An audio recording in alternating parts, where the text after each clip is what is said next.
আসসালামু আলাইকুম। সুপ্রিয় দর্শক, সম্প্রতি বাংলাদেশের প্রধান উপদেষ্টা ভারতে ইলিশ রপ্তানির অনুমোদন দিয়েছে। হাসিনা সরকার পদত্যাগের পরপরই বিভিন্ন মহল, বিশেষ করে সামাজিক যোগাযোগ মাধ্যমগুলোতে কিন্তু মাতামাতি দেখা যাচ্ছিল যে বাংলাদেশ থেকে আর ভারতে ইলিশ দেওয়া হবে না, বাংলাদেশ থেকে ভারতে ইলিশ রপ্তানি বন্ধ করতে হবে। তবে সব জল্পনা কল্পনার অবসান ঘটিয়ে ভারতে ইলিশ রপ্তানির অনুমোদন দিল বাংলাদেশ। দর্শক, ভারতে ইলিশ দেওয়া উচিত কি না? অনেকেই বলছে ভারত আমাদের শত্রু দেশ, তাদের সাথে সব ধরনের যোগাযোগ বিচ্ছিন্ন করতে হবে। কথাটির সাথে আমি একমত নই। আসলে বর্তমান বিশ্বের প্রতিটি রাষ্ট্রই একে অন্যের উপর নির্ভরশীল।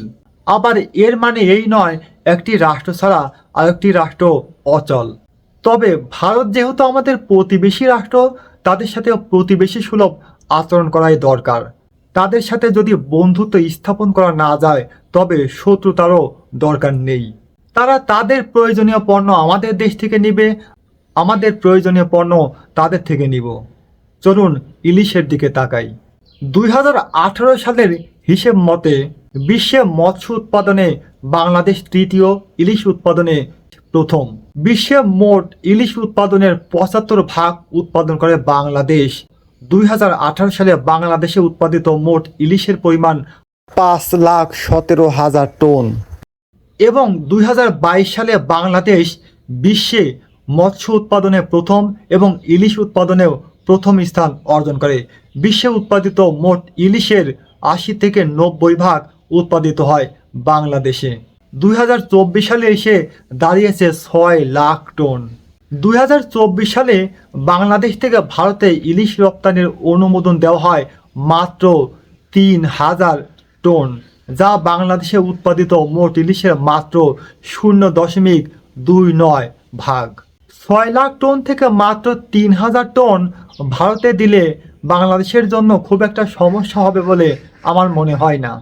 যারা বলেন ভারতে ইলিশ রপ্তানি করা যাবে না, যারা বলেন ভারতে ইলিশ দেওয়া যাবে না, তাদের উদ্দেশ্যে বলি, বাংলাদেশ ভারতে ইলিশ উপহার দিচ্ছে না, রপ্তানি করছে এবং ডলার আয় করছে। আর বাংলাদেশ এই মুহূর্তে বিদেশি ঋণে জর্জরিত। তাই বাংলাদেশের ডলারের প্রয়োজনীয়তা কতটুকু একটু ভেবে দেখুন। 2022-23 অর্থ বছরে ভারতে ইলিশ, পাবদা, ভেটকি, পুঁটি ইত্যাদি মাছ রপ্তানি করে 4,80,00,000 ডলার আয় করে বাংলাদেশ। আমরা কিন্তু শুধু ভারতে মৎস্য রপ্তানি করি না, বরং ভারত থেকেও আমদানি করি। ভারত থেকে লইটা, কাসকি, পোয়া, শুটকি, রুই, কাতলা ইত্যাদি মাছ আমদানি করি। ভেবে দেখুন, আমরা যদি ভারতে ইলিশ রপ্তানি না করি তাহলে কিন্তু আমরা ডলার পাবো না। ঠিক তেমনই ভারত থেকে কিন্তু আমরা যে মাছগুলো নিয়ে আসি সেগুলো কিন্তু আর আমদানি করতে পারবো না। বিপুল পরিমাণ ইলিশ বাংলাদেশে রাখলে, অর্থাৎ রপ্তানি না করলে, বাংলাদেশে ইলিশের বাজার মূল্য হ্রাস পেতে পারে।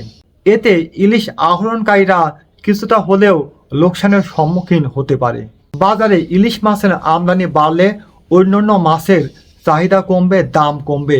এতে দেশীয় অন্যান্য মৎস্য চাষিরা কিন্তু লোকসানের সম্মুখীন হবে। দর্শক, ইলিশ এমন কিছু না যা খাওয়া কমালে বাঙালি জাতি অনাহারে মরবে। পরবর্তী ভিডিও পেতে সাথেই থাকবেন। আল্লাহ হাফিজ।